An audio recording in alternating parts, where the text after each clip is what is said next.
Well, welcome to John Allen's monthly clinical meeting. Today's attendance gives eloquent testimony to the high regard we all have for Julian and what he has to say.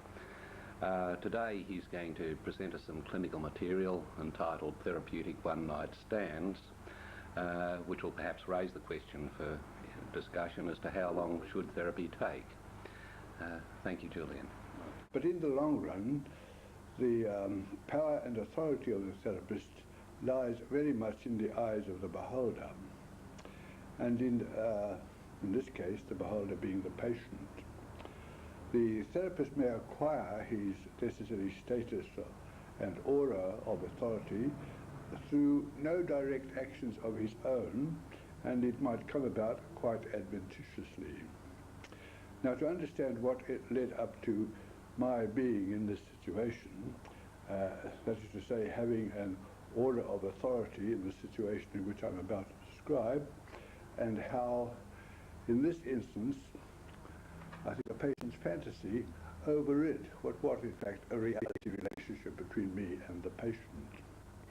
Now, in order to give you a proper picture of what we got, I have to go a little bit into autobiography, and if I get carried away with that, you just stop me and I'll come back to talk about the patient. To start off with, I must go back to the time when I fought a war against Hitler, and at this time I was a member of a field ambulance which was serving the 1st South African Infantry Brigade. The terrain was in a terrible mess. There were shell holes all over this place, and we had quite a lot of seriously wounded people in the ambulances. I decided that I would walk in front of the ambulances so that none of them should fall into a pothole or shell hole. And we proceeded that way to the field ambulance and were observed by our OC, who went mad with excitement. And the excitement was he had seen an incident like this in the First World War, when he had seen the first British tanks going into battle.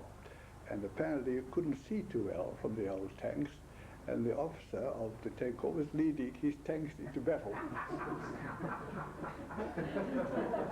And he was very impressed with the thing.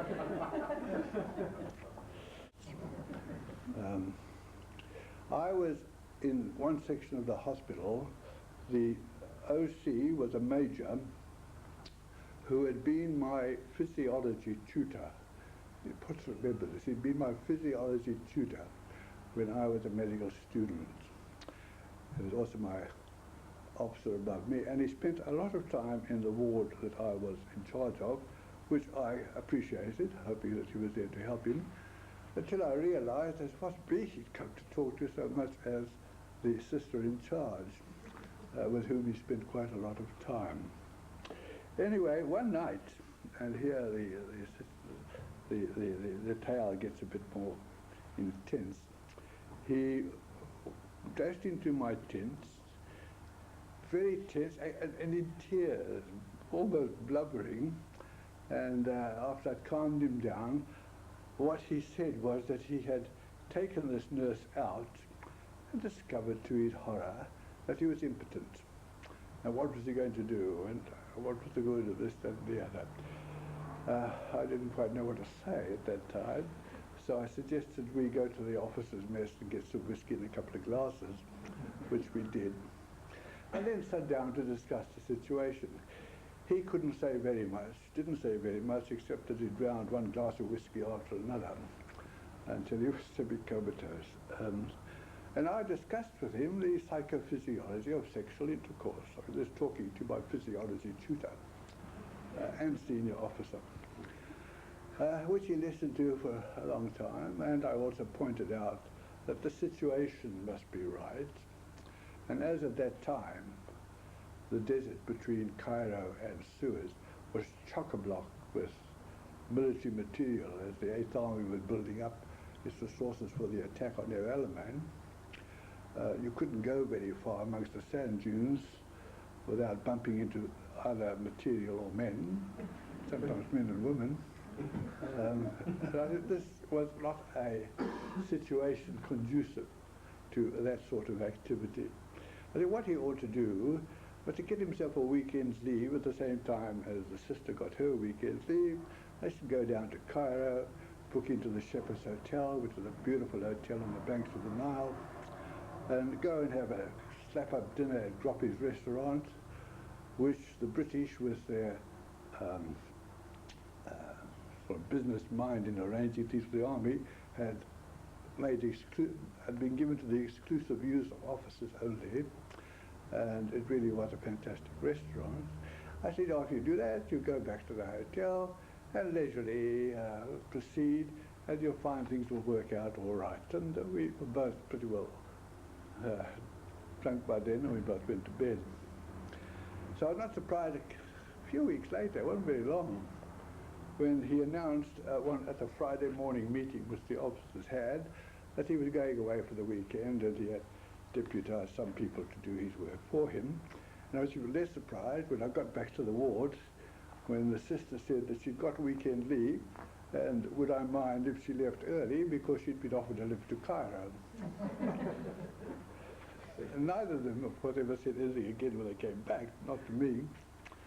But I think the outcome of this was that we had a marriage some 2 months later, and the bride was pregnant at the time, and she was then shipped back to South Africa, and her husband was shipped back soon after, and they had a family of about 4 children. I reminisced about this once when I was at Tavistock Clinic, and we decided we would, what could have happened. Some of the cynics said, oh, well, second time we would have managed anyway, but I wasn't prepared to accept that. It was pointed out that apart from the fact that what I had advised in the way of environmental manipulation were probably conducive to good activity, that there was an Oedipal situation there too. Because here I was as a sort of mythical father figure, by virtue of my reputation and my being a so-called psychiatrist, which overrid the fact that this man was my senior in age and rank, and perhaps medical knowledge too, or perhaps almost certainly medical knowledge, and that I had given him permission as a father figure, to a son, not only to be free to have sexual relations, but even didn't mind if he had with one of my women, because it was my ward sister that I was virtually offering to him, and this might have eased his guilt enormously. Be that as it may.